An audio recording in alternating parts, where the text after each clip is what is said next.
construção de relações de confiança, né, são fundamentais, né? Assim, se você é um cara que é visto como um cara confiável, um cara correto, que tem palavra, né? Pode errar é humano, né? Sempre. Você se valoriza, eu acho, né? Você consegue construir mais network, né? As pessoas lembram de você, né?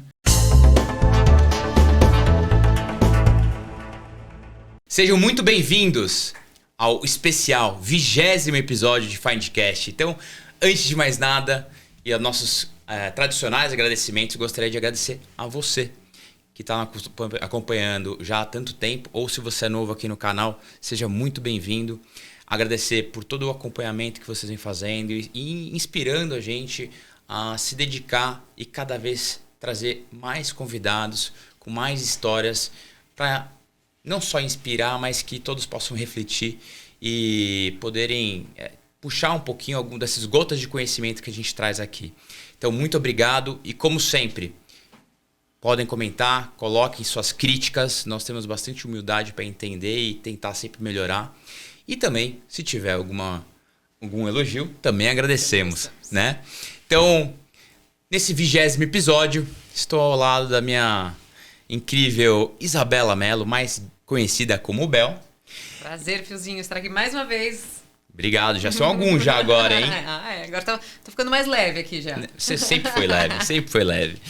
E antes de apresentar o convidado, eu sei que vocês ficam super aflitos, mas eu preciso fazer o agradecimento de sempre. Então, agradecer os nossos patrocinadores, como sempre, o nosso primeiro patrocinador, Maria de Ucco, vinhos que inspiram, tá? Maria de Ucco, eles agora já estão disponíveis aqui no Brasil.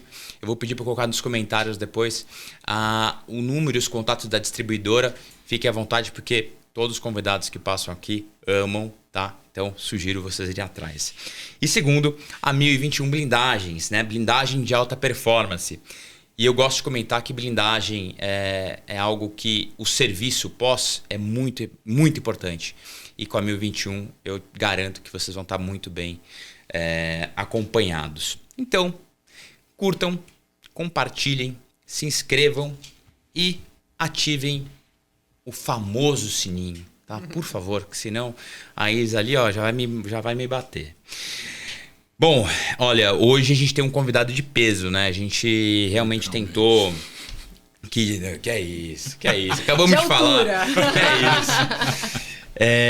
isso? Nosso convidado é o João Pinheiro Nogueira Batista, presidente, CEO e membro de diversos conselhos de administração, com mais de 20 anos de experiência à frente de companhias públicas e privadas no Brasil e no exterior. Acho que até passa desses 20 anos, né? Passa. Infelizmente passa. Eu vou até falar um pouquinho mais aqui, que eu acho super importante, mas olha, ele é membro atual do Conselho da Braskem e com passagem de destaque na Petrobras, na Suzano, Swiss Re, Novo Nor, Vports, Lojas Marisa, Evolts e entre outros. E formado pela PUC-Rio, né? Então, carioca aqui conosco. Olha, e fluente em inglês, alemão e francês. É outro patamar mesmo. A gente vai ter... Vamos... willst du in Deutsch sprechen hier? Wir können Deutsch sprechen. Ok, sicher. João, seja muito bem-vindo. Te agradeço muito pelo aceite do convite aqui. Para quem não sabe, eu acho que vocês também não sabem, eu e o João, a gente acabou se conhecendo num post que eu fiz no LinkedIn, Foi. Inclusive falando de mental health. Isso, exatamente. E ele muito gentilmente lá comentou e eu falei, putz, eu sou fã do João já tem muitos anos. E ele veio comentar no meu post, fiquei extremamente feliz. E aí a gente começou a ter um bate-papo, teve algumas coincidências de vida. E gentilmente ele está aqui com a gente. João, seja muito bem-vindo. Obrigado. Obrigado, Fio. Obrigado, Bel, também pela participação aí. Eu que agradeço o convite, né? E estou aqui para falar um pouco da minha carreira, né? E dos erros, né? Exatamente.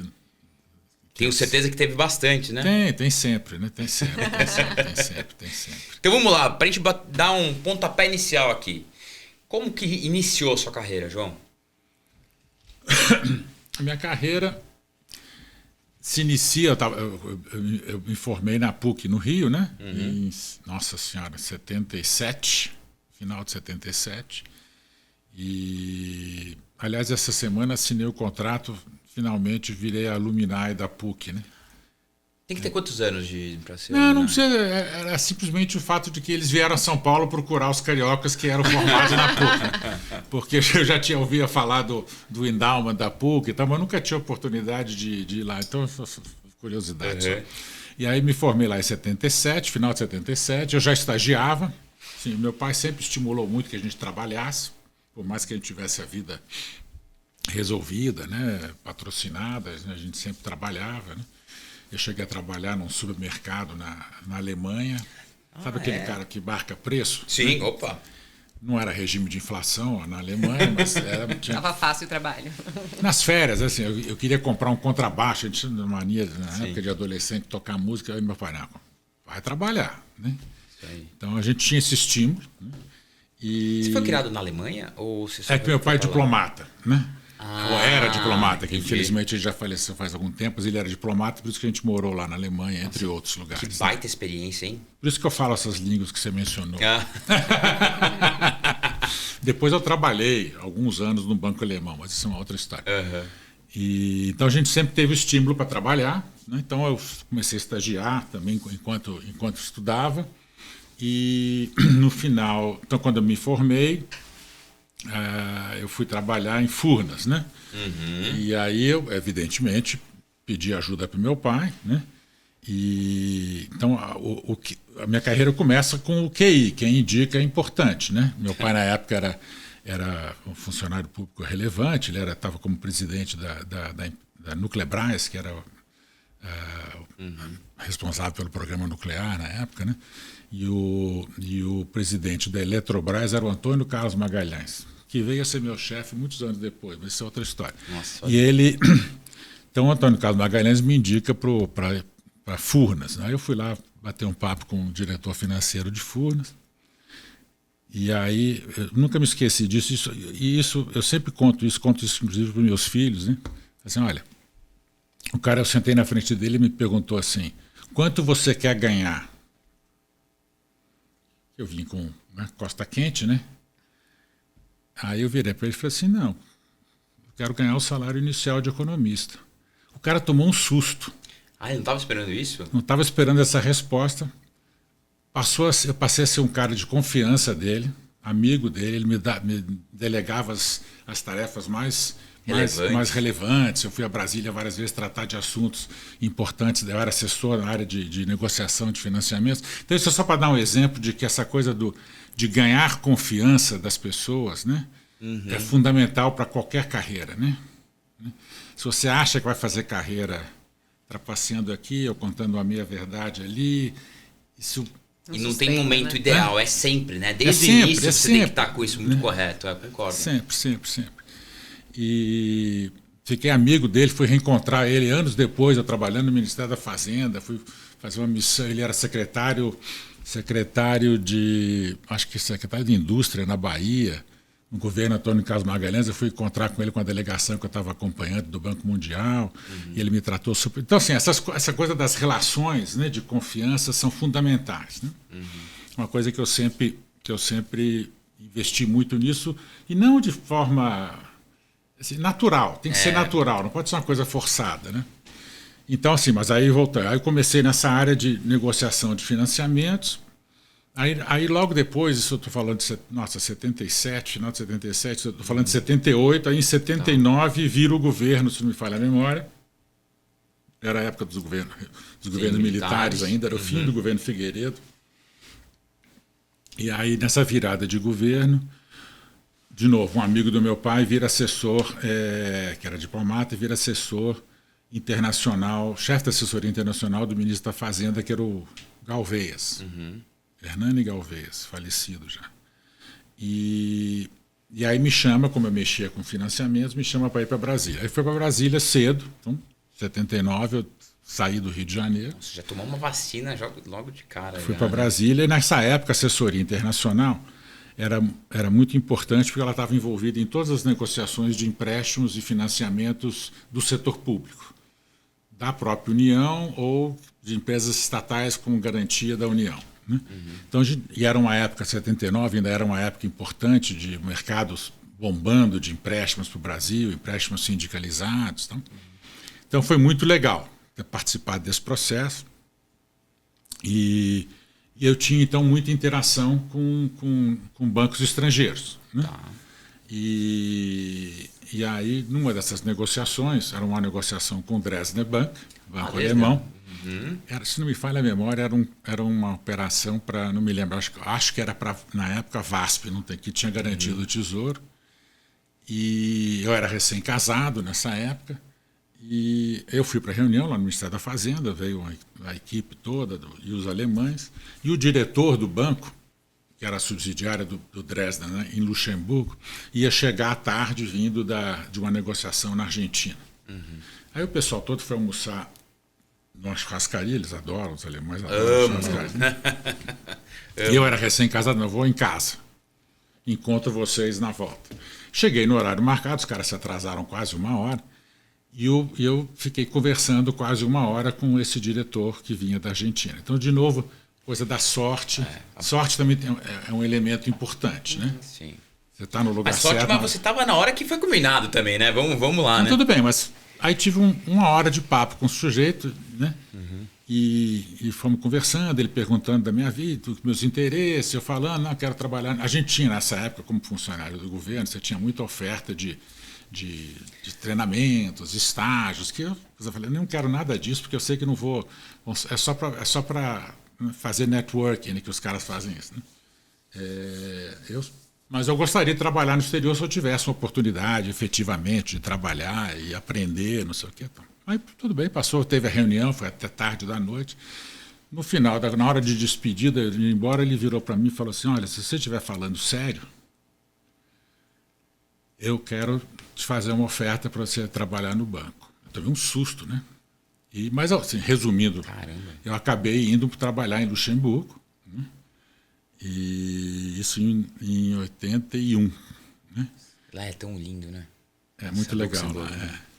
E lá, nessa época, os bancos alemães operavam, a partir de lá, todos os empréstimos sindicalizados para a América Latina, Américas, de um modo geral, né? Europa e tal. Então eu fui para lá, fiquei 4 anos lá, 4 anos e meio. E aí foi bacana porque em 82 teve a crise do México, crise cambial, foi a primeira grande crise cambial mundial. Né? Os países todos entraram em moratória, renegociação de dívida externa. Então eu tive a oportunidade, a felicidade de participar como credor desses comitês de dívida externa. Né? Então também foi um aprendizado interessante. E aí, ao final, 4 anos e meio depois, no Brasil estava virando, isso estou falando já final de 84. Estava entrando a nova república. Né? Exato. Entrar o governo Tancredo / Sarney, que acabou virando o governo Sarney, porque o Tancredo morre. Exato. Né? E aí eu resolvi aproveitar para voltar para o Brasil. Já eram 4 anos e pouco. Naquela época, eu olhava para o banco, por mais que o banco fosse... eu estivesse muito bem no banco, tinha recebido já promoção, etc. Eles queriam que eu ficasse. Assim, você olhava para o banco, assim, nas posições de chefia só tinham alemães. Né? Então, assim, o nível de internacionalização é diferente do que é hoje. Tem alguns tetos de vidro também, né? Invisíveis. E aí eu falei, não, está na hora de voltar. Era um momento importante no Brasil. Eu tinha um convite para voltar para Brasília, então eu resolvi voltar. E aí foi interessante também, porque isso foi fundamental para a minha carreira depois. Eu conheci, nessa época, o pessoal, a equipe do João Sayad, que estava assumindo o Ministério do Planejamento, em que eu fiz vários amigos, são meus amigos até hoje, Felipe Raistu, André Calab, etc., que eram... O André era o vice-ministro, né? O Felipe era o secretário de controle das empresas estatais, etc. E aí eu ajudei o Sayad na discussão do pacote de dívida externa que tinha sido deixado pelo governo anterior. Então, participei dessa discussão da implementação ou não do acordo. Aí, quando isso terminou, passavam 6 meses, eu já queria ser executivo. Estava com mania de que eu queria ser executivo. Falei, me arruma uma estatal para eu aprender a ser executivo. Né? Aí eu fui ser diretor financeiro, administrativo e comercial da Radiobras. Tá bom. que hoje é a empresa brasileira de notícias, em algum momento fundiu. Telecomunicações, né? Aí que eu virei eu reportava para o Antônio Carlos Magalhães, que eu vim reencontrar anos depois. Então, ele era o ministro das Comunicações, né? Então, ele se lembrava de mim, evidentemente, aquela coisa toda, né? Então, aí eu fiquei lá 2 anos e pouco. Foi um super aprendizado também, porque, na verdade, os presidentes, houve 2 trocas de presidência que foram ser porta-vozes do presidente da República, e eu fiquei de interino, eu tinha 28, 29 anos por aí, né? E eu fiquei de presidente interino uma segunda vez por quase 6 meses. Então foi um aprendizado, E aí foi um pouquinho de sorte. Sorte também, de novo. Exato. Sorte. Mas eu passei um perrengue danado ali, né? Porque a turma do Antônio Carlos Magalhães, sempre se falou muito que a turma do Antônio Magalhães não era, digamos assim, a mais correta possível, né?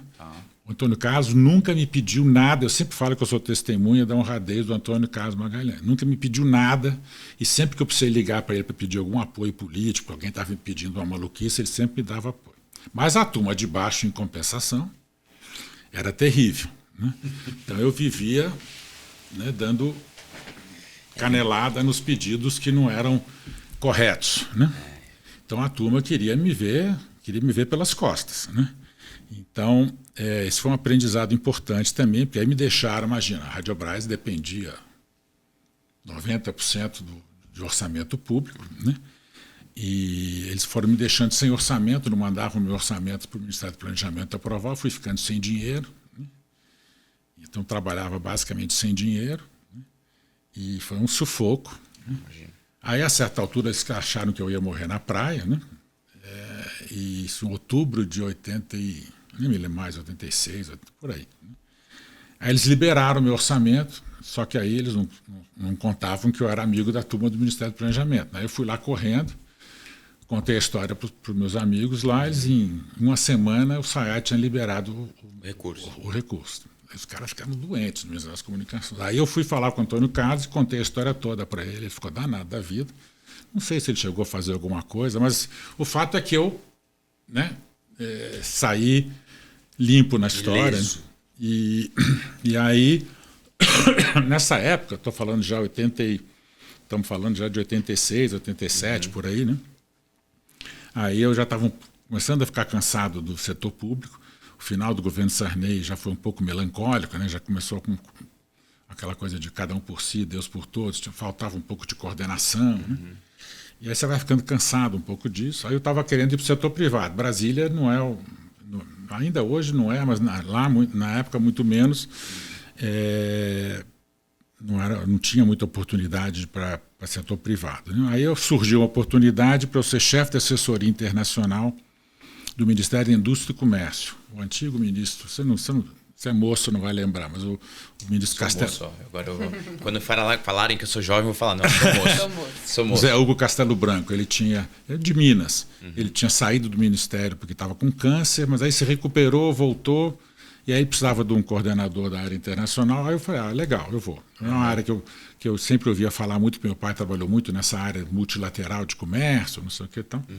Aí eu tive a oportunidade de participar representando o Ministério da Indústria e Comércio nas primeiras discussões com a Argentina sobre o protocolo de integração, que foi o precursor do Mercosul, né? Então foi muito interessante. Essas coisas você vive, né? São oportunidades que... Né? E você é extremamente jovem, 10 anos de formado. Eu tinha nessa época 29 anos. Uma baita exposição com executivos. Como que foi um pouquinho? Se em algum momento você falou, nossa, será que eu tô correndo mais que minha perna aguenta? Exato. A gente sempre acha que consegue, né? Então estava indo, estava super bem. Aí fiquei 1 ano, aí o ministro acabou falecendo mesmo do câncer.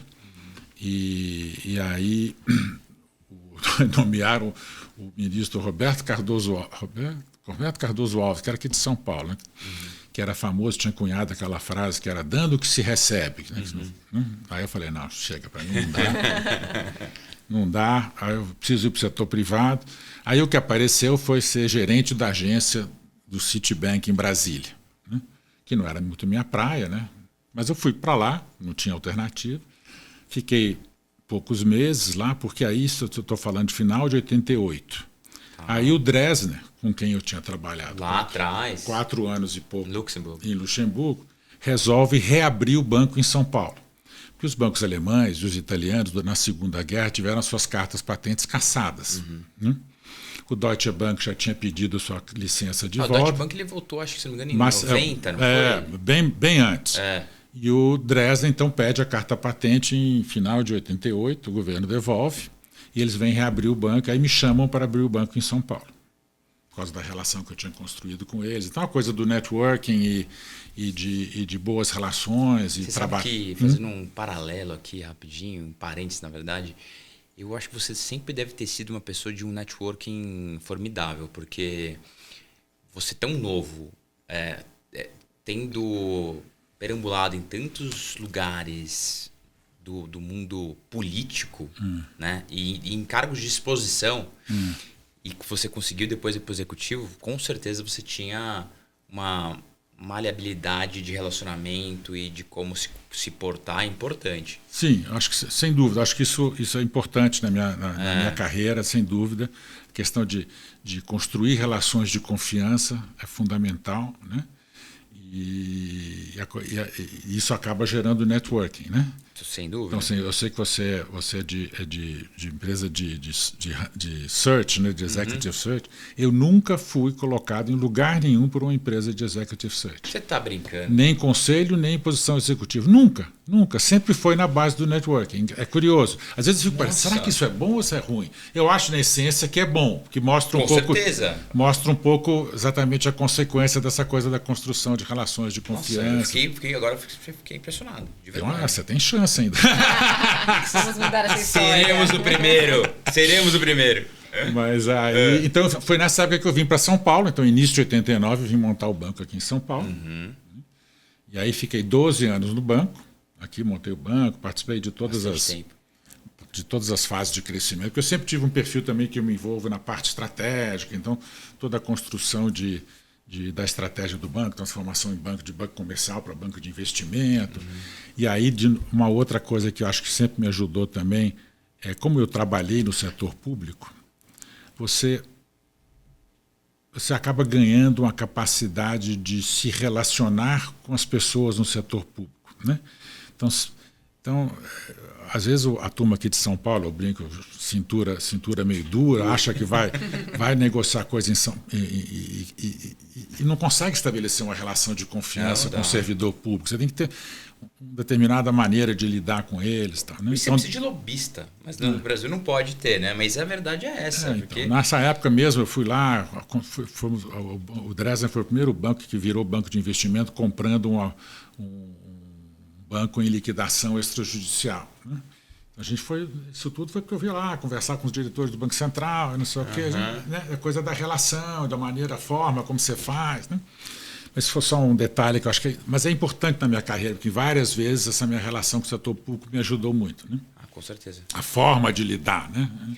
Até porque a maioria, pelo menos assim, a gente conversa bastante com executivos, são muito poucos os exemplos de executivos oriundos do setor público.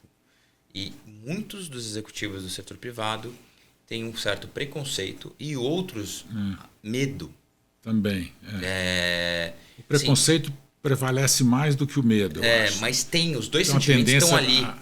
A lidar com o servidor público de cima para baixo, sabe? Isso Exatamente. Então é difícil. Mas aí eu fiquei, então aí passaram esses 12 anos. E aí, de novo, meu networking entra em jogo de novo.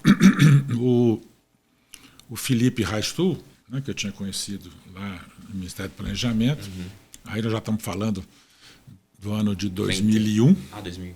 Final do governo Fernando Henrique. Ele era presidente da Petrobras.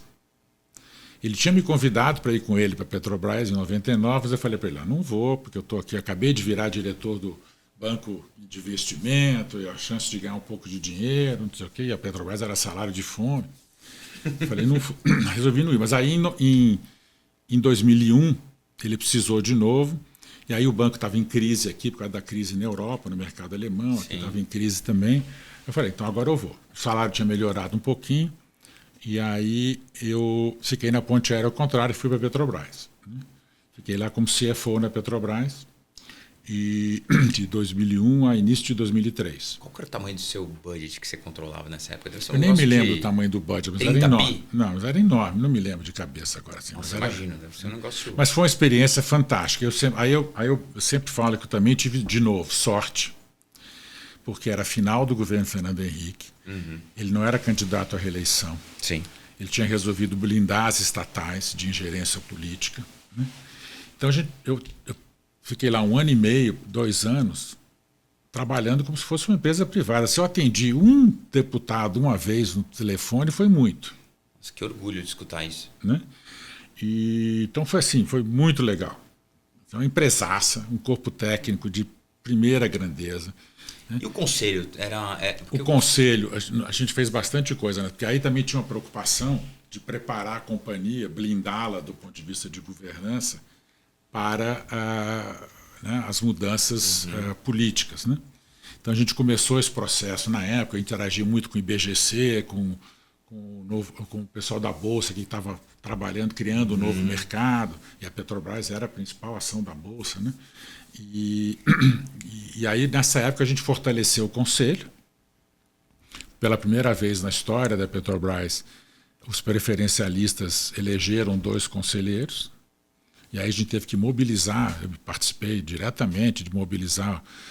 Aí facilitou um pouco, porque, não sei se vocês lembram, em 2019, eu acho que a Petrobras tinha feito um follow-on. Sim. E tinha feito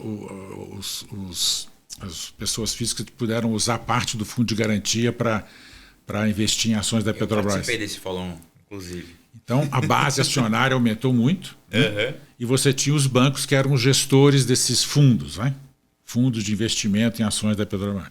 Então, eu tive que conversar com essa turma, com os fundos de pensão estatais, os bancos privados, e elegemos o Jorge Gerdau e o Roberto Setúbal, que era presidente do Itaú, para o conselho da Petrobras. Então deu um up, deu uma modernizada no conselho, e o Fernando Henrique tinha indicado o Pedro Parente como presidente do conselho. Né? Então era um conselho super legal. E o Pedro Parente também é um exemplo de uma pessoa que era do público, aí foi para o privado, aí depois... E ele é incrível, né? Ótimo. Ele foi fundamental nesse período também. Então, ele como presidente do conselho foi sensacional também.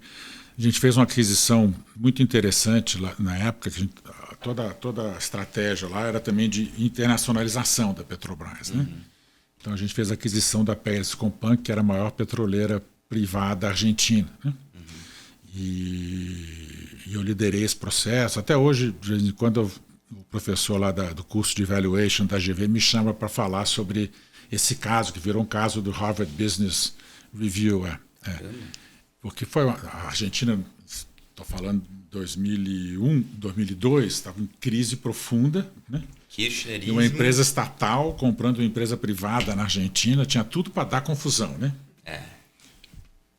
Política, inclusive. Né? Exatamente. Mas o Pedro Parente teve uma postura super legal, porque ele fala assim, então olha aqui, para evitar qualquer problema, vocês, diretoria, ele criou um comitê, que era o Roberto Setúbal, o Gerdau e mais o fundador do INSPER, o Cláudio Haddad, que a gente elegeu também. Esqueci do Cláudio Haddad, Jorge Gerdau e o Roberto Setúbal. Vocês se entendam com esse comitê. O que o comitê aprovar, o Conselho aprova. Exatamente para blindar de qualquer acusação de interferência política do governo. Foi muito bom. Então foi assim, foi um período super legal. Eu trabalhei feito um condenado, viajava, porque a Petrobras, por ser a ação importante que era, né? A gente vivia, eu era DRI também, CFO e DRI, viajava o mundo inteiro. Nossa, você fazia também, né? Então foi um período super, um aprendizado super legal. E aí dali, na virada do governo, foi o primeiro governo Lula, né? Sim. Já em 2003. 2003, né? Foi eleição em 2002 e em 2003. Aí, por indicação e também porque a Petrobras também te dá visibilidade, né? Sem dúvida. Aí o Davi Pfeffer, que é o presidente da Suzano, né? Ele estava assumindo, né, como representante da terceira geração, depois da morte do pai. O pai tinha morrido 1 ou 2 anos antes. Então ele precisava de ajuda para montar, né, a estrutura de governança da família. E eles tinham um desafio na época, que era estavam investidos em 2 setores capital intensivo, papel e celulose, e na época petroquímica também. E então, como financiar isso? Eles estavam com acesso a financiamento dificultado, tinham tido problemas com minoritários na incorporação de uma empresa na papel e celulose. Então tinha todo um desafio de arquitetar uma estratégia de mercado de capitais, de financiabilidade, né? E aí eu fui tocar isso lá, ajudei eles toda na montagem de governança, queremos a holding do grupo, que está até hoje, lá Suzano Holding, então, os conselhos das empresas. A empresa, né? A Suzano é incrível, cara, é uma referência até hoje. E aí fizemos em 2003 e aí curiosidade, assim, tanto a petroquímica era um spin-off da papel e celulose. E quando elas eram uma empresa só, uma das características da renegociação da dívida externa brasileira era de que os bancos, ao receber um depósito no Banco Central, que não tinha conversibilidade, recebia um depósito, ficava lá, você é dono de tantos $1.000, né? Ou milhões de dólares. O banco tinha a opção de fazer uma opção por conversibilidade no capital de empresas privadas brasileiras. Então a Suzano, e aí quando fez o spin-off da petroquímica, as duas tinham uma composição acionária muito parecida, que eram vários investidores estrangeiros, né? A família e depois investidores estrangeiros, nas preferenciais. Então, com muito pouca liquidez no trading, porque era tudo muito engessado, né? Engessado. E aí a gente fez uma operação que foi precursora, inclusive do novo mercado também, que foi, eu convenci essa turma a vender uma parte da sua posição, e a família vendeu junto também, para injetar liquidez. Fizemos esse chamado re-IPO no final de 2003, foi um sucesso. E aí depois replicamos isso na Suzano Petroquímica no final de 2004. E aí isso já mudou, e também tinha resolvido os problemas de brigas com os minoritários que tinha tido lá na incorporação da tal subsidiária, estava tudo apaziguado. Então a empresa ganhou outra capacidade de se financiar, né? E aí depois, nos últimos 2 anos, mais ou menos, que eu fiquei 5 anos na Suzano, nos últimos 2 anos e pouco eu me dediquei, ou 3 anos, muito à petroquímica. Porque a petroquímica nada mais era do que uma subholding, ela não era empresa operacional.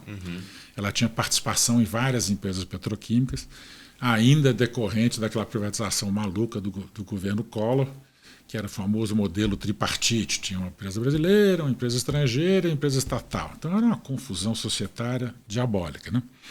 E então a gente fez isso foi um processo super interessante, que ele teve que olhar para os ativos, assim, qual era o ativo que realmente interessava, a gente tinha oportunidade de virar operacional, então a gente fez isso, e aí eu me dediquei a comprar a participação do sócio nisso e vender os demais ativos. Então, durante 2 anos foi quase que uma operação de vários M&As sucessivos. A gente vendeu a Petoflex para os alemães, vendemos a Politeno para a Braskem, compramos a Poli Brasil da Basel. E você ficou tudo à frente desses due diligence todos? Toquei esse processo todo e aí assumi, quando a gente virou operacional, virei CEO da Suzano Petroquímica. Né?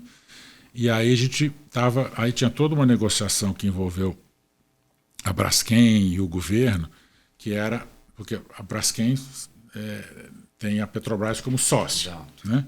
Ela também foi uma montagem de consolidação de várias empresas, né?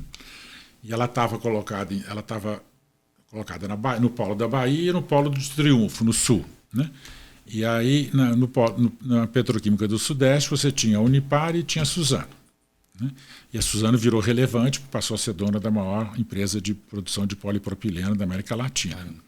E aí a gente começou a negociar a entrada da Petrobras e a compra da Unipar para fazer a Petroquímica do Sudeste. Né? E essa negociação foi basicamente ao longo de 2007. Mas aí a Petrobras endureceu muito na questão de governança, e querendo direito de veto, daqui, dali, nomeação de diretores, eu não sei o que e tal. E aí o Davi, com muita clarividência, assim, não, agora vamos dar um limite aqui. Passou daqui, a gente não vai, né? E aí acabamos vendendo a Suzano Petroquímica para a Petrobras por um preço muito legal, foi assim, quase o ponto máximo da curva de valuation. Caramba. Que foi fundamental para a capitalização do Grupo Suzano. Né? E aí a Petrobras se juntou depois com a Unipar, fizeram a Petroquímica do Sudeste, e anos depois caiu no colo da Braskem, a Unipar não aguentou o tranco, porque é muito capital intensivo e os ciclos petroquímicos são violentos, né? E aí virou, hoje só tem a Braskem, né? Sim, exatamente. Mas esse foi um processo muito interessante. E aí no final de 2007, né, tinha terminado esse processo, o Davi queria que eu ficasse lá na Suzano, aí eu brinquei com ele, não sei se isso foi um erro ou não. Olhando para a Suzano hoje, do ponto de vista do tamanho que a Suzano chegou, talvez, alguns diriam que foi um erro. Mas ele queria que eu ficasse, né? Mas aí o mercado estava muito quente na época de IPOs, as empresas familiares, todas querendo abrir capital, e vários bancos falando, não, temos empresa para te indicar, não sei o que. Eu falei, Davi, eu vou sair, né? Aqui você tem a papel e celulose, vai virar uma holding de uma empresa só, então você precisa pouco de mim. Talvez aí, olhando do ponto de vista de hoje, é um monstro, a maior empresa de papel e celulose do mundo. Né? Quantos mil funcionários tinha na época já? Não me lembro, agora você faz as perguntas difíceis, não me lembro. Mas era grande, mas hoje ela está enorme. Né? E aí, aí comecei a me entrevistar com vários grupos familiares, estavam pensando em fazer IPO, né? E estou falando então do primeiro semestre de 2008. E aí talvez tenha sido um erro, né, de percepção. Difícil dizer se foi um erro, mas acabou se consumando como sendo um erro, né? Das várias conversas que eu tive, eu achei que os irmãos Bertin parecia ser mais crível de que eles realmente quisessem profissionalizar. Porque esse era o grande desafio. Essas empresas estão falando em IPO, qual é o dono que efetivamente quer passar o bastão ou está querendo só enganar investidor? A maioria, não. Então, esse era o grande desafio. E aí o julgamento que eu fiz foi de que eram 4 irmãos, o líder tinha morrido num desastre de avião, eu acho, e me pareceu que eles realmente precisavam... Eu conheci um deles, eles chegaram a criar cavalo, inclusive. Pode ser. Eu esqueci agora o nome dele, mas eu vou achar depois, eu te falo. E eles pareceram, realmente precisavam de alguém que os ajudasse nesse processo, que eles precisavam de... Né? Aí eu fui ser CEO da Bertin Alimentos, que era, estou falando, 2008, era uma empresa enorme, já faturava 7 bi, tinha 25 mil funcionários, porque o business de carne, de frigorífica, é muito intensivo em mão de obra. Né? E o BNDES era sócio minoritário. Né? Então, trabalhei feito um condenado durante 6 meses aqui em Lins, né, aqui no interior de São Paulo. Com o desafio de implementação de governança. Para implementar a governança, preparar a empresa, organizar a empresa para fazer o IPO. Né? Fiz todo o planejamento estratégico, toda a confusão, gestão, trouxe pessoas para gestão, etc. Mas aí o mercado... Posso fazer uma pergunta só? Pode. Eu acho muito interessante. Você tinha, nesse momento, 25 mil pessoas abaixo. Né? E você no momento de change management total lá em cima. Como é que eram as dificuldades ou como é que eram os relacionamentos com os seus liderados e qual que era o impacto que isso trazia na vida deles? Olha, eu sempre procurei ter uma relação muito transparente e não ser aquele cara que chega mudando todo mundo só por mudar, né? Então eu sempre usava né, pessoas da casa, trazia outras onde eu achava que, né, precisava de apoio. Então, assim, tentava não transmitir essa percepção de que eu era um cara que estava ignorando tudo que tinha sido construído, né? Porque as pessoas, quem fez aquilo lá, está lá, né? Filho, né? Então, valorizei muito o pessoal da casa e tentei trabalhar com todo mundo em conjunto. Isso é um grande desafio, ter gestão, né? Gestão de pessoas é talvez o maior desafio para essas coisas, né? E eu sempre gostei disso, desde, né, mesmo nas empresas estatais, lá na Radiobras, eu sempre lidei muito com gente, né? Me lembro lá na Radiobras uma vez, imagina, aí eu era moço, estava começando, né? Houve uma ameaça de greve, primeira greve da história da Radiobras, né? Por causa de ganho de salário, aquelas confusões, né? E eu negociando com o pessoal do Ministério do Planejamento a revisão do plano de cargo, não sei o que. Então, aí teve uma assembleia, né? Aquelas assembleias, não sei o que. Então, eu fui na assembleia sem ser convidado, fui lá, cheguei lá, entrei, e aí o sindicato tomou um susto, né? E eu quero vir aqui discutir com vocês. Fiquei lá, sei lá, não me lembro agora, horas discutindo com os funcionários e o sindicato e desmobilizei a greve, né? Mas aí eu tinha que conseguir aprovar o tal plano de cargo e salário, senão eu estava frito também, né? Mas eu consegui fazer isso também, né? Mas isso é um detalhe. Então, assim, ganhar a confiança das pessoas é fundamental, né? Então, isso lá na Bertin não foi o problema. O problema foi que, na verdade, ao contrário do que eu tinha imaginado, eles não acreditavam na profissionalização, né? Eles estavam apenas fazendo uma coisa para atingir o objetivo do IPO, né? Então o mercado desaparece no segundo semestre de 2008, tem a crise dos mortgage loans dos Estados Unidos, os mercados fecham sem perspectiva, né? E aí em janeiro de 2009 eles me chamam e falam assim, não, um dos nossos irmãos vai assumir, resolvemos reassumir. Então assim, não era para valer a profissionalização, né? Então, e logo depois venderam, não foi? Pois é, eles já estavam em crise, já estavam investindo erraticamente na área de energia, já estavam alavancados no próprio frigorífico. Se estreparam, acabaram no colo da JBS. Isso aí. Alguns meses depois, sei lá, 6 meses depois. Pouco parecido com a Braskem assumindo a Unipar, né, depois de um certo tempo, né? As coisas se repetem. E aí, então isso foi uma frustração. Eu imagino. Do ponto de vista de carreira, então. Mas aí, em compensação, logo depois eu tive uma oportunidade muito legal que foi aí as minhas relações com os bancos, etc. Aí o setor de açúcar e álcool tinha sofrido muito na crise de 2008. Junto com o fato de que a Dilma estava, né, era governo Dilma já, mas estava segurando os preços do combustível, né? Então, estava matando a indústria de açúcar e etanol. Exatamente. Todas quebraram, e aí tinha um grupo aqui do interior de São Paulo, de Catanduva, o grupo Cerradinho. Puta, eu ia falar exatamente, Catanduva, eu conheço o pessoal de lá. A família Sanches Fernandes.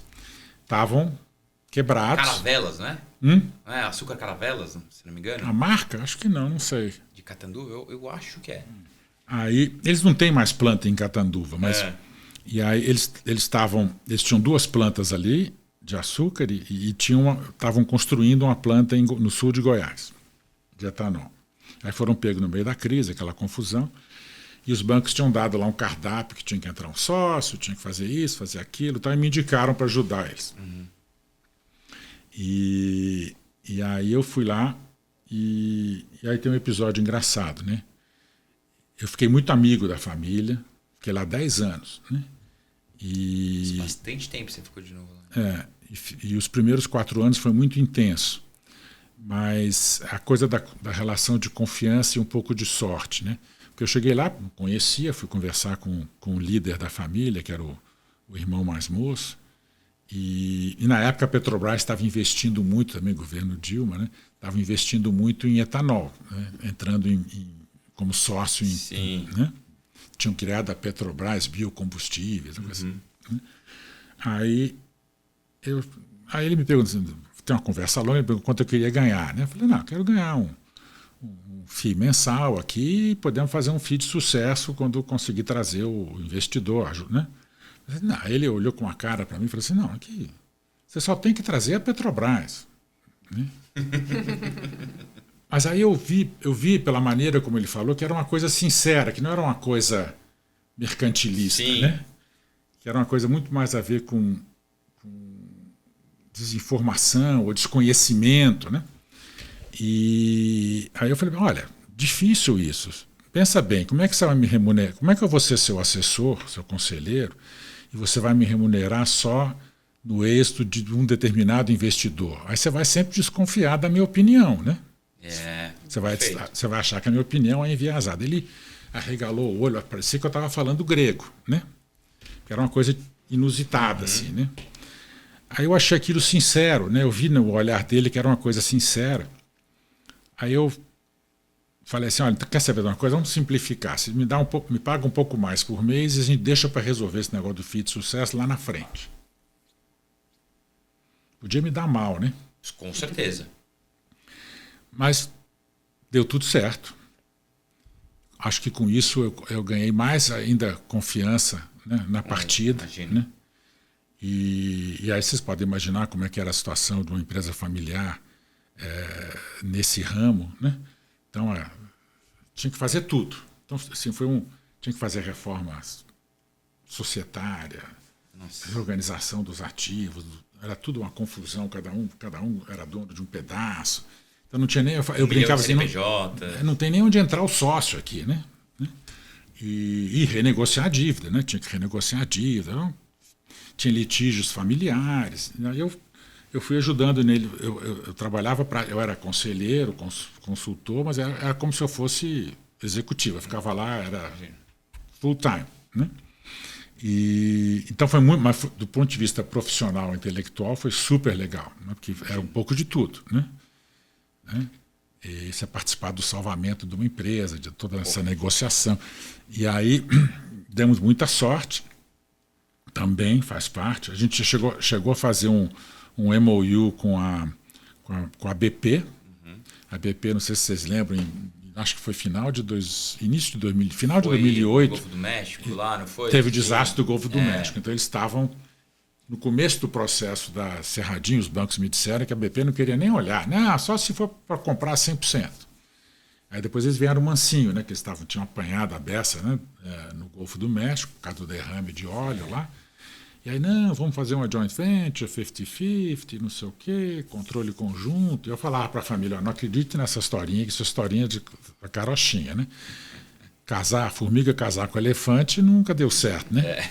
Então, mas é o que temos, né? Então a gente foi negociando, fez um MOU. Essas empresas multinacionais às vezes se atrapalham, né? Um horror. A certa altura, eles tinham, acho que 15 empresas diferentes participando do due diligence. Era uma coisa enlouquecedora, né? E eu segurando os bancos. A gente tinha renegociado com os bancos, tudo dependia da conclusão da transação com a BP. Mas aí, um pouquinho de sorte também da família, o preço do açúcar começa a melhorar no segundo semestre, os interessados começam, né, e alguns dos interessados que tinham participado do processo voltam, e eu mantive uma turma lá meio, né, de sobreaviso. E aí, quando venceu o MOU da BP, eu fui lá falar com o cara da BP e disse, sinto muito, não vou renovar. E aí negociamos um fim de semana inteiro, eu tinha dito isso para Noble, para o Grupo Noble, que queria comprar as duas usinas de São Paulo, de Catanduva e de, como é que chamava a outra? Não me lembro agora. Era uma cidade vizinha lá. Eles tinham comprado. Ribeirão Preto também, não, tem bastante coisa. Daqui a pouco eu me lembro. Aí eles tinham comprado duas usinas, queriam comprar mais duas, ficava ali, tinha, né, sinergias logísticas, inclusive de canavial, etc. E aí a gente negociou, aí eu falei, a gente negocia o fim de semana inteiro, segunda-feira eu preciso acordar com um MOU assinado, porque senão os bancos... Né? Não vão mais querer esperar.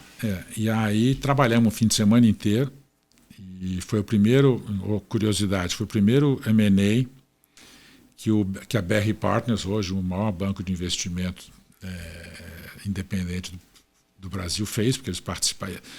O Ricardo Lacerda estava no Citi, né? E tinha um mandato na Cerradinho, então ele levou esse mandato quando montou a BR Partners. Nós negociamos lá na BR Partners o fim de semana inteiro e conseguimos concluir. E aí... né, chamamos bancos, está tudo resolvido. E a Cerradinho hoje está de vento em popa. Já está, né, terminou lá a operação, depois já estão produzindo etanol de milho, estão super bem. E aí essa fase mais intensa foram 3, 4 anos, depois teve os litígios familiares que eu também tive que resolver. E aí eu fui ajudando eles na profissionalização, na montagem do conselho, governança. Aí sim, governança, etc. Aí eu me dediquei mais a essa parte. Você ficou até quando? E aí eu fiquei mais 5, 6 anos como conselheiro até final de 2000 entrei em 2010 até 19, por aí. Eu preciso olhar agora de cabeça, não me lembro. Então aí foi super legal. E aí a partir dali eu ganhei também um pouco esse carimbo de especialista em turnaround, aos olhos do mercado. Com certeza. Né? Para o bem ou para o mal. Não é para pouco, exato. Para o bem ou para o mal. Né? E aí, nessa época, na segunda fase, que eu tinha mais tempo, eu já estava misturando uma coisa que foi muito boa, eu estava misturando posições de conselho com posições executivas. Exato. Eu sempre tinha uma posição de CEO e mais 1 ou 2 conselhos. Tal. Consegui fazer isso durante um tempo, até recentemente fiz isso. E eu tinha uma boa relação com a IFC, né, que eu tinha feito essa relação quando eu estava na Suzano. Começou lá na Petrobras por causa da questão de governança, também depois na Suzano. Eu participei de muita... Eles tinham um esforço de divulgação de governança nas empresas familiares na América Latina. Eu participava desse esforço junto com eles. Aí eles me indicaram para conselheiro, fui conselheiro de um banco, que eles eram sócios lá nos Estados Unidos. Depois aí quando a Swiss Re comprou uma seguradora aqui no Brasil, 2011, 2012, eu estava na Cerradinho ali. O IFC entra como sócio minoritário e me indica para o conselho, como representante deles. Aí eu comecei a fazer a relação com o pessoal da Swiss Re. E foi muito bem, fui criando uma ótima relação com eles. Passei, inclusive, a ser membro do comitê para a América Latina, o Advisory Committee para a América Latina da Swiss Re em Zurique. E aí, quando foi em 2014, eles estavam com um problema na gestão local, daqui da seguradora, e com desafios de definição estratégica e tal. Aí conversa vai, conversa vem, o perfil, discutindo no conselho o perfil de quem que deveria ser o novo CEO. Aí o Ivan Gonzalez, que hoje é o presidente da Swiss Re, ele me disse, pô, João, estamos falando de você, é o seu perfil. Né? Aí eu acabei presidente foi quando eu virei presidente da Swiss Re Corporate Solutions, da seguradora. E você viu que ele já foi executivo em diferentes indústrias, né? É um negócio meio impressionante. E aí... foi um período que eu fiquei lá, Fiquei 2 anos e meio, 3 anos, porque o grande desafio era montar... Mas todas muito capital intensivo, né? Isso. E aí, aí eu consegui fazer a definição estratégica, que o problema da Swiss Re não era a capacidade de produto, de underwriting, era de distribuição. Né? E você, em compensação, eu olhava para Bradesco Seguros, né, que não tinha... boa capacidade de produto, de underwriting, mas tinha distribuição. E aí eu consegui convencer o Bradesco a aportar os ativos deles de grandes riscos dentro da seguradora. Né? E aí virou a Swiss Re Corporate Solutions Brasil, hoje é 49% Bradesco Seguros. Então, para a Swiss Re foi fundamental, porque ela tem o poder de underwriting de produto com a distribuição Bradesco. Exatamente. Show de bola, né? Eu tive todo o apoio da turma na Suíça para fazer isso, né? E foi um M&A legal também de fazer. E aí, quando terminou, eu voltei para o conselho da seguradora. E aí eu resolvi ir para a Odebrecht. Por quê?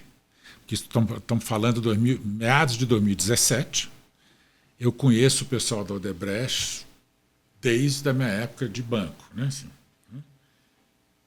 eles eram meus clientes quando eu estava em banco. Quando eu estava na Petrobras, eles estavam criando a Braskem. Eu participei da criação da Braskem, a Petrobras como sócia. Hoje você é conselheiro da Braskem. Isso. Né? Aí Depois, na Suzano Petroquímica, toda aquela que eu já contei, toda a discussão do setor petroquímico, envolvia o pessoal da Braskem. E depois, na Swiss Re, eles eram top 10 client no mundo da Swiss Re. Né? A gente esquece isso, mas o Odebrecht era um...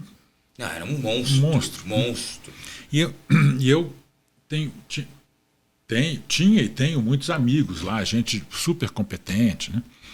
E aí esse pessoal estava, nesse momento, em 2017, estava lá às voltas com a recuperação da Odebrecht pós-Lava Jato. Eu tinha ido a Zurique como presidente da Swiss Re tentar explicar a Lava Jato algumas vezes. E aí eu fiquei com curiosidade. Eu falei assim, o que aconteceu? Como é que pode? A gente sempre sabe, no setor de construção civil, então tem sempre... não é o business mais católico no mundo inteiro.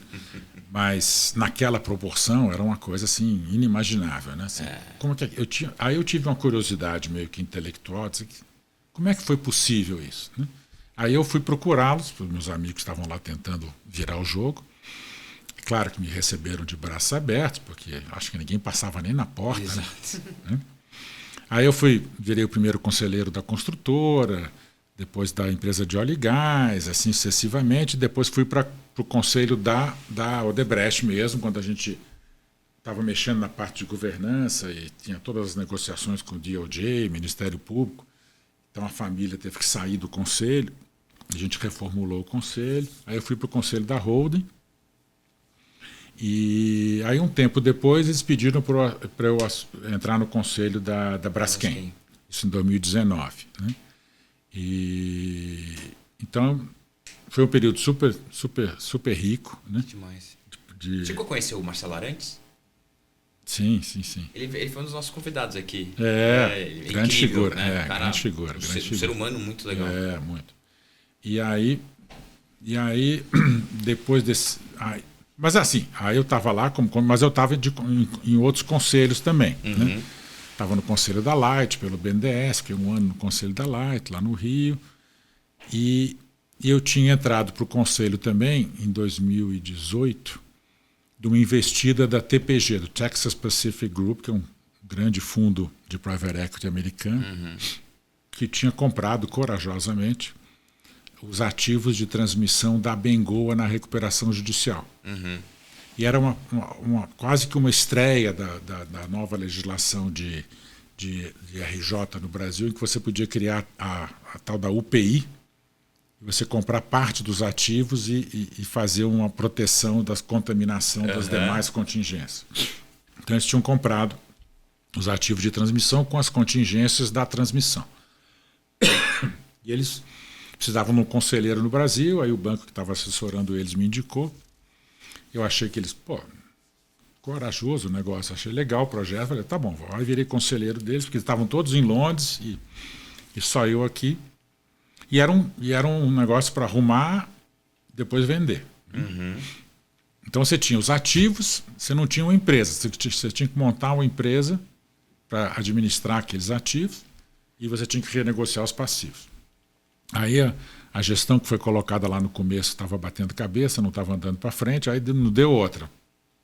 Meses depois, final de 2018, eles viram para mim e falaram assim, João, você não quer assumir? De novo, né? Estava no conselho. É a história da sua vida, né? É a história da sua vida. Aí eu negociei com eles um esquema de participação no sucesso da venda. Eles também perguntaram quanto você queria ganhar? Não, eles sabiam direitinho, né? Eles queriam pagar pouco por mês para não inflar o custo, me davam um FII de sucesso maior, né? Na venda. Né? E aí eu fiquei de novo na ponte aérea ao contrário, no Rio de Janeiro, aí Volts. Né? Mas foi muito legal de novo, porque tive que renegociar todos os passivos, aquela coisa toda, e montar a empresa. Então, quando a gente vendeu a empresa, dos 100 funcionários que tinha lá, eu tinha contratado 99%. Né? Então, é bacana você participar. Sim, from the ground up. Criar cultura do começo, tudo bonitinho, é bacana. Né? E foi um processo também super virtuoso. A TPG ganhou um dinheirão, vendeu por 5 vezes o dinheiro investido. Né? Quanto tempo? 3 anos e meio. Tá ótimo, retorno. E aí vendemos para um fundo de pensão canadense, o Ontario's Teacher. Né? E aí eu voltei para São Paulo, isso já estamos falando de 2020, final de 21, final de 22, por aí. Né? E final de 22, eu acho.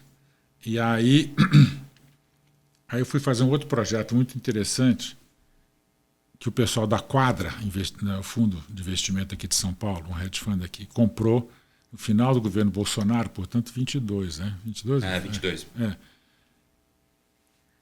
Teve a privatização do Porto de Vitória, a antiga Codesa, né? E a Quadra ganhou. Né? E aí era o primeiro ativo industrial, operacional que eles entravam, né? Eles eram só hedge fund. Né? E aí me chamaram para ajudá-los como presidente do conselho, a montar toda a governança, não sei o quê. Então eu fiquei lá 2 anos com eles, fazia parte de relacionamento institucional lá com o governo local, que aliás é um grande governador, o Renato Casagrande. Né? Então foi uma experiência muito bacana você ver por dentro o que era uma empresa pública. Com certeza. E o que ela se transformou. Né? Assim, Depois você ainda foi pro varejo, né? Pois é, aí quando termina esse processo.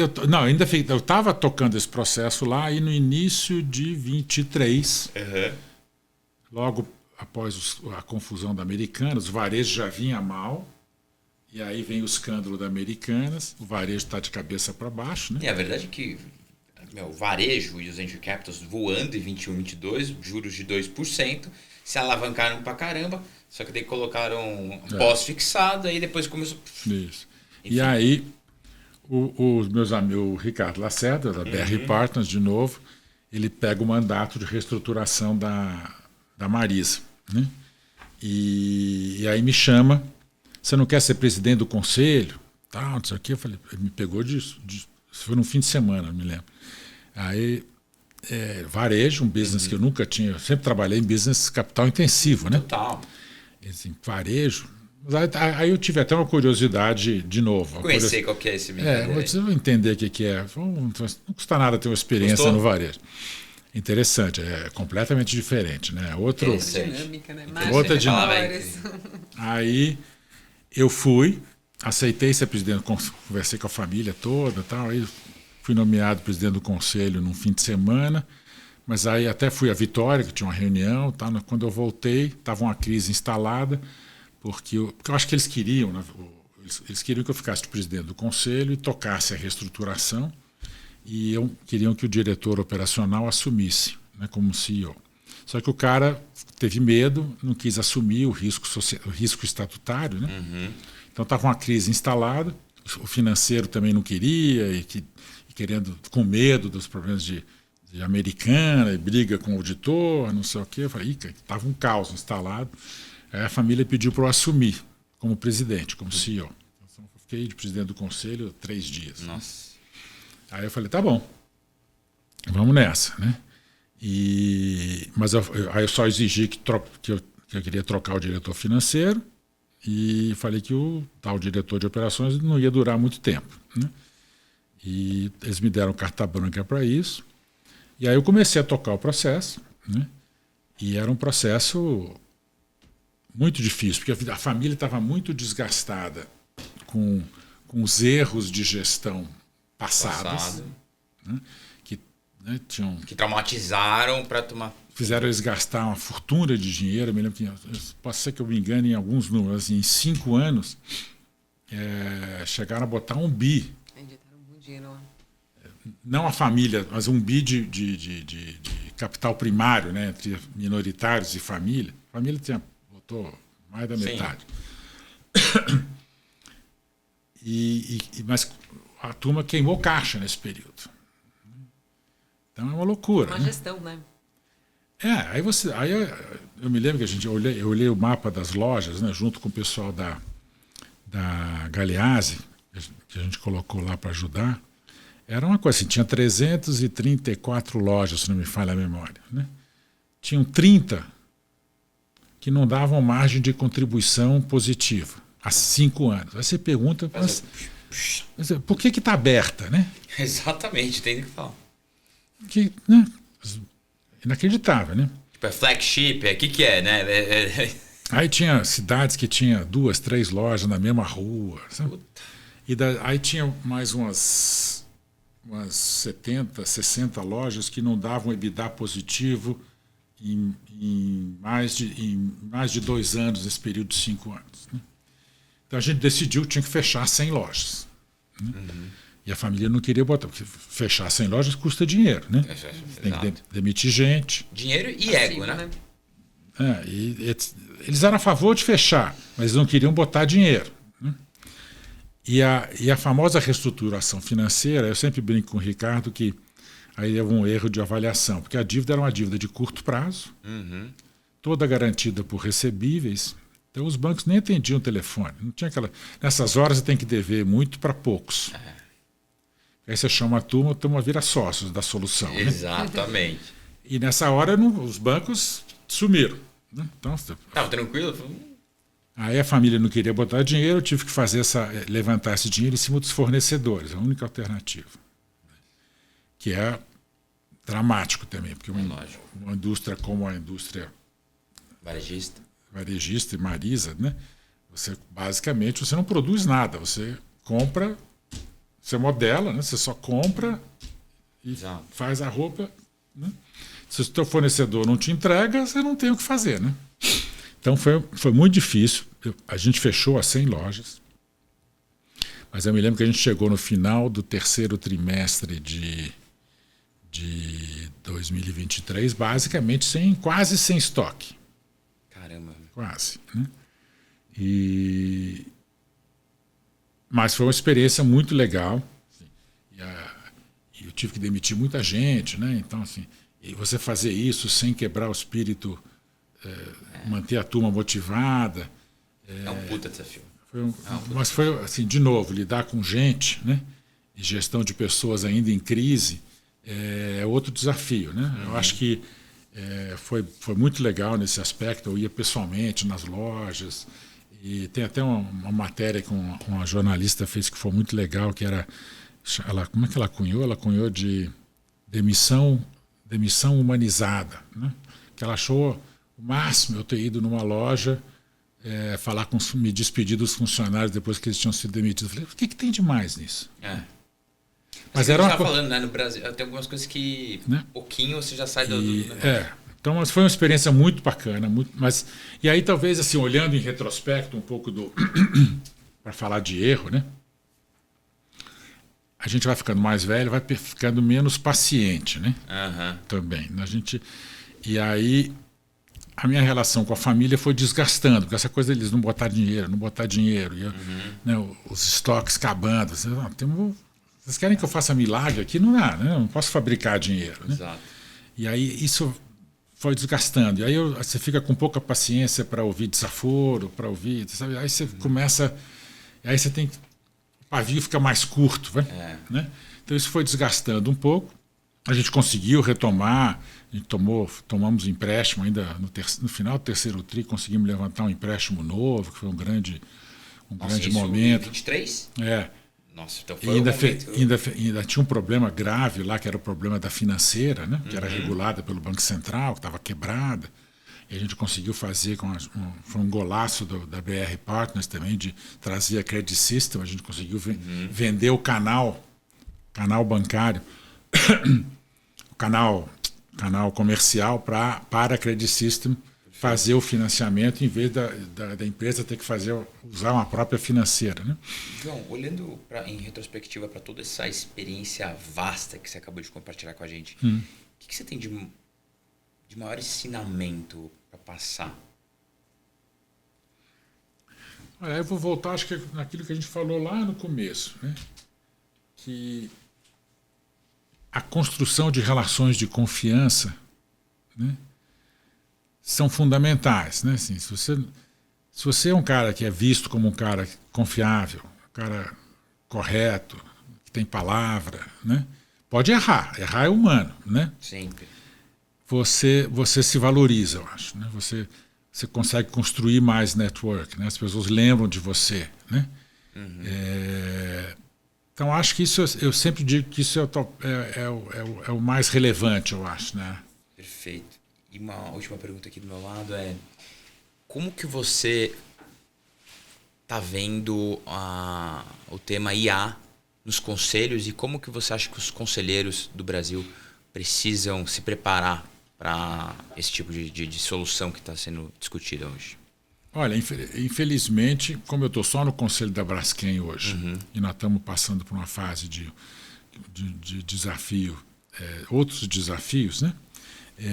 A gente não tem se dedicado muito a essa questão do IA. Mas, obviamente, é um tema fundamental. Os conselhos têm que se envolver nisso de forma estratégica, né? Claro, evidente, né? Não pode querer...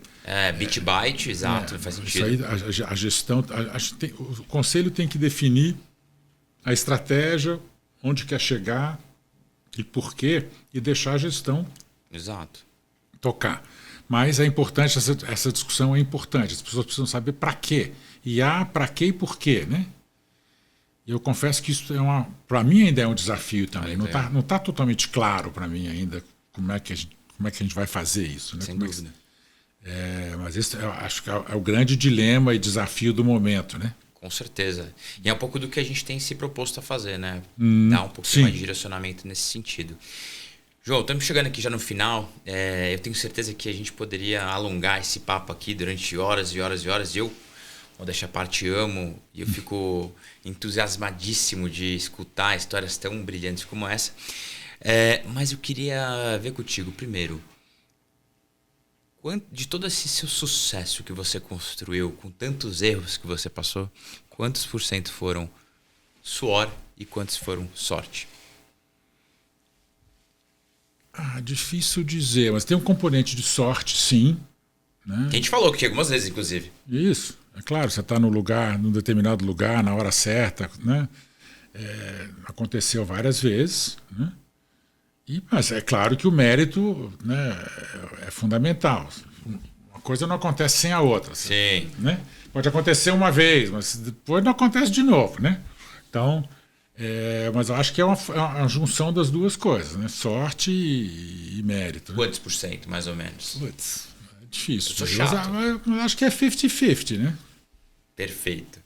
E do meu lado aqui, só para a gente fechar, aquela famosa pergunta que todo mundo já sabe, o que você deixa de indicação de livro, de filme, de série, para as pessoas, os executivos que estão nos assistindo, se inspirarem um pouquinho também?